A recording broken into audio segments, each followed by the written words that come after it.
这是我们开着中国汽车穿越非洲以来遇到过最困难的事儿。我们的汽车被扣了，连我也被关进了小黑屋。这个视频发出后，牵动了千万粉丝的心。后来我的视频中再无我们的中国车，到现在到底怎么样了呢？这又是怎么一回事呢？2022年，我和老婆决定开着国产车穿越非洲，让世界人民看看我们中国的科技、中国力量。我们用了5个月的时间，将一辆国产的蓝牌车运到了欧洲的西班牙，之后又将它送上了开往非洲的轮渡。就这样，我们从去年的10月份开始，从北非的摩洛哥出发，一直沿着海岸线自驾旅行，先后穿越了毛里塔尼亚、塞内加尔、几内亚、塞拉利昂、科特迪瓦、多哥、贝宁等14个国家。最终，由于无法继续前行，将汽车运到了东非的吉布提。经过了40多天的运输和35天漫长的取车，最终在我们的使馆和中国兄弟的帮助下，得以再次上路。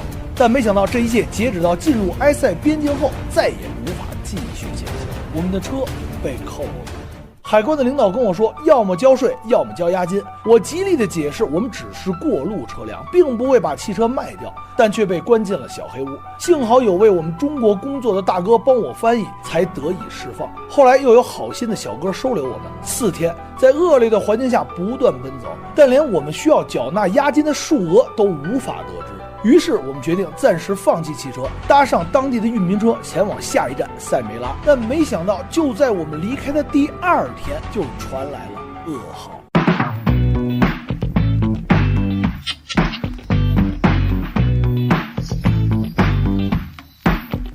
在中国呢，还有一个名字叫猫鼬，小朋友还把小朋友给裹在里头，知道吗？他们那个海关总署回信了。已经回信回到了他们这个边境，他们边境的老板刚才我已经打过电话了，跟我说什么你知道吗？让我们交470多万比尔的押金。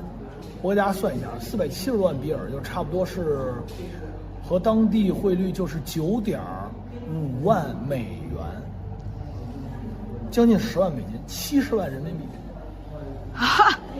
咱不提钱的问题，就是说如果我们交了这个钱，几个月之内拿不回来，或者是就拿不回来了，怎么办？这是第一个事儿。第二个，就算拿回来了，他给你的不是美金，而是比尔。你交的是美金，拿回来比尔，比尔贬值了，怎么办？他们这比尔天天在贬值，一旦贬值了10%，你就赔9万；贬值2%，18万没了。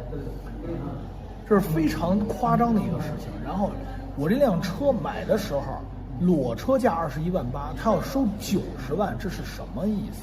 能买4辆车，我觉得这一招肯定不可行。刚才我给他们大老板打电话，他让我直接去他们的这个海关总署说，就是他跟我说让我去找旅游局。我觉得我现在是这样，旅游局也给我们开证明了，大使馆也给我们开了，旅行社也做担保了，他还要我们这么多钱，那我觉得前面的东西都没有必要做了，一点意义没有，你直接交钱就完了。对啊，还需要什么这担保那担保？对啊。我实在搞不清楚这个国家现在到底是要干嘛。一辆小车，一个旅游者开的小车进来以后要你交3倍，90万，4倍要交90万人民币，20万的车，然后这哪是给一个旅游者去解决他过境的一个方式？2 hours later。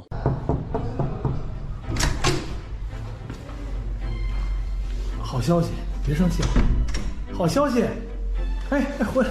没有什么是好消息。价格降了，谁降多少？从470万现在到145万了。145万是多少钱？降了3倍。是多少钱？你别急啊，它能降证明能聊。现在刚才这要的是8万9美金，是不是？谁给砍下来的？没有人砍，他跟我说，好像搞错了。你那个不是，等会儿。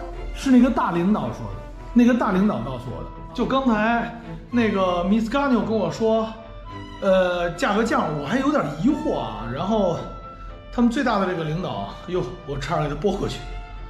就是他们这个最大的领导啊，刚刚告诉我，哎，兄弟，刚才我们这儿给我回电话了，说好像是因为他的声音啊，我听不太清楚，音乐一般，但是反正就是价格变了，现在是145.5万比尔。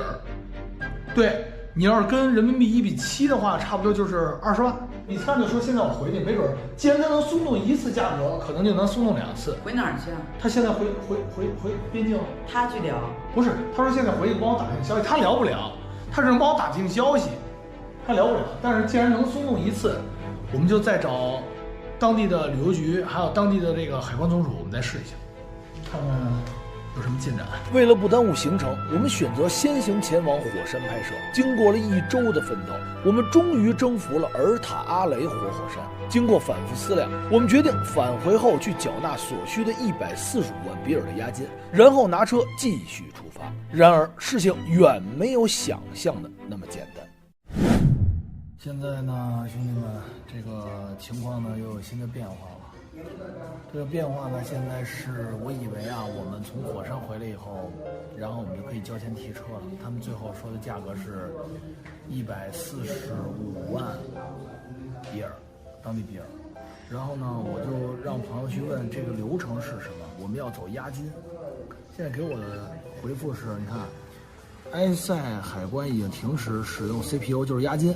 现在他们要用银行转账，或者他们叫 Telebird， 这 Telebird 就是手机支付，就跟咱们平时用的手机支付一样。但是这个手机支付我们需要注册，这个注册必须是当地的银行身份证，我们根本注册不了。然后他们会写一个信函，在信函上说注明是保证金，然后拿着这信函去银行去缴费。现在这些问题就出现了，第一个，我们是外国人，我们根本没有办法在当地开户，我们怎么交这个钱？然后他们要求这上面显示我们的账户是纳兰的名字，因为这车是纳兰的嘛。我们现在根本开不了户，没办法以纳兰的名字交钱啊。而且我们现在这个酒店还没有房啊，这个都是小问题。今天我们就准备睡马路。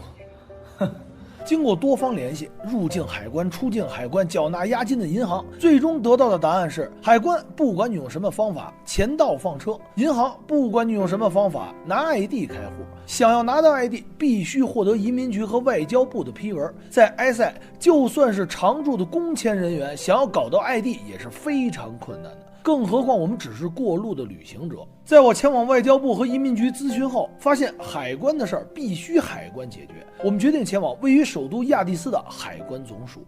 兄弟们，我们已经到他这个海关总署了啊，这个就是海关总署。希望今天能有个结论吧。我们现在来到了海关总署，这海关总署，然后我们现在等着这个海关的一个官员，然后呢，里边有一个人把我们的2个翻译都叫进去询问情况了。这个办公室是专门处理我们这种情况的地方，里边一共坐着3个人，一个好人，一个正常人和一个白痴。经过我们反复的说明后，给了一个回复。他说呀，让我们去那个卡拉菲的海关，让那海关的关长给我们开一封信，说因为我们的各种疑难杂症的问题，他根本给我们处理不了，让他写这么一个东西，完了他交在这儿，他帮我们再说，他们再继续处理。现在直接这么来不行，就是晾着，所以现在我们在那等于他又把这个推到了嘎拉菲，对，又推到嘎拉菲。那嘎拉菲那边他们又往这边推，说他没有权利。现在我看边境那海关关长说，他现在是中午吃饭时间了，下午他可能大概下午写封信给到这儿，完了我们再过来再问，算是挺帮忙的，真的挺帮忙的。怎么样？终于找到了一封信，完了那个其实那个海关的那哥们儿他也没给我们发号，结果他跟人底下那女孩套词给套出来了。今天又没戏了，没戏了。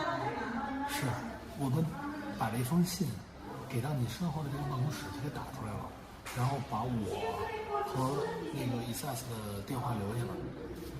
结束，他说他们的领导在开会，今天不办公结束。他说等他下了班，就等他开完会以后，他会把这个东西给到他。然后他说可能明天会给我们打电话。那又要耗一天。就是每天无限的好，具体是什么情况也不跟你说，这是。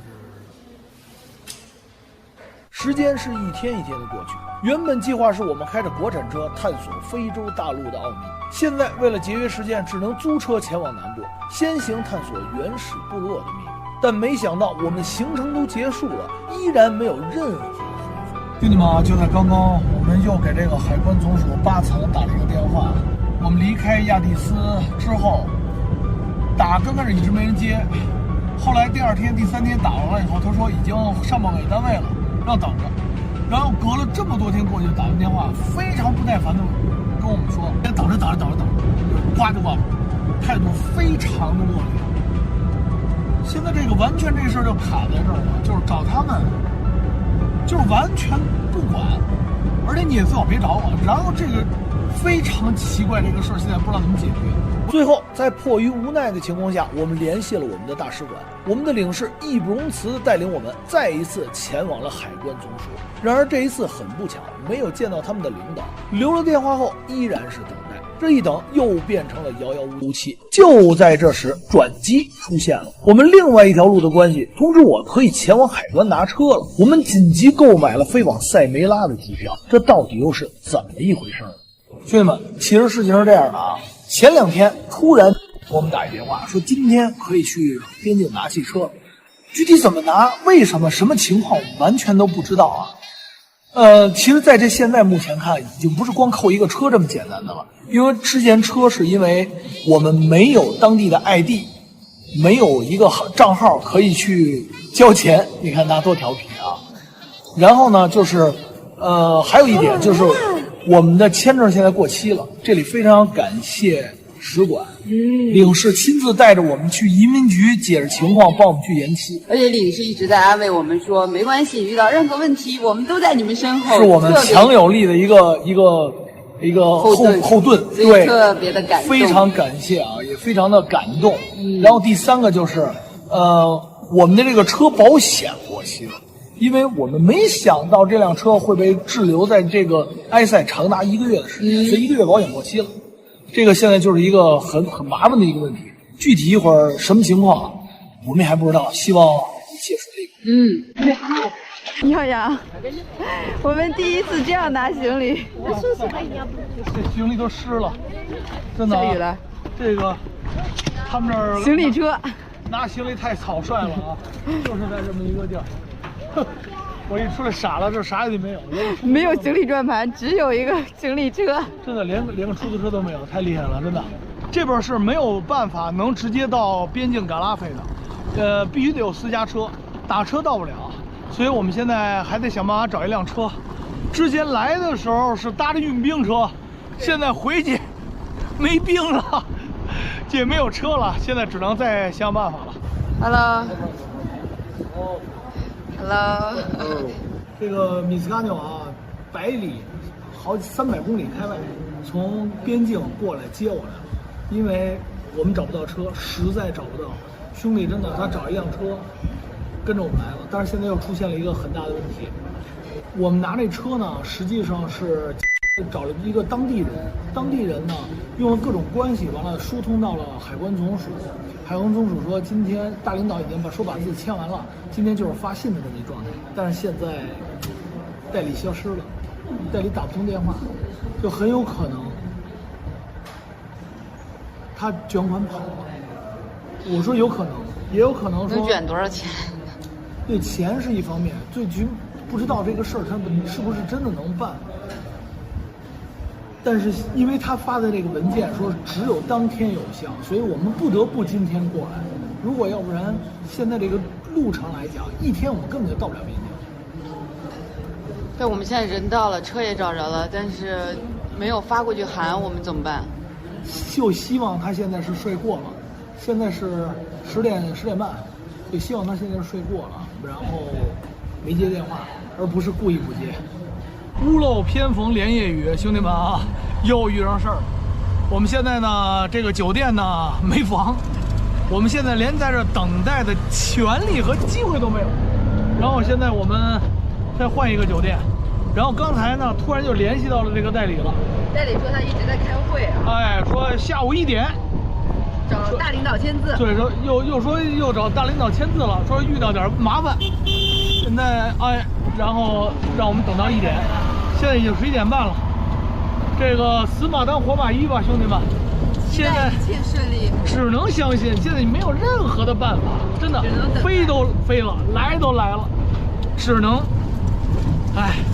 祈祷了。现在，由于事情太长，转折颇多，这里总结一下，当时由于隔壁省正在打内战，大量人员涌入了塞梅拉，这里变成了一房难求的局面。不过我们运气好，算是拿到了最后的一间房。但是我们也发现，似乎被这个代理给耍了，不仅当天没拿到信，第二天连领导的面都没见到。由于当地断网断电，局面愈发不可控，我们不得不临时决定买机票返回首都。我们的车已经被困在这里40天了。眼看我们的签证又要到期了，现在是放弃车辆飞往下一站拍摄，还是再次入境继续漫无目的的等待呢？而我们的汽车最终到底又如何呢？下集告诉你。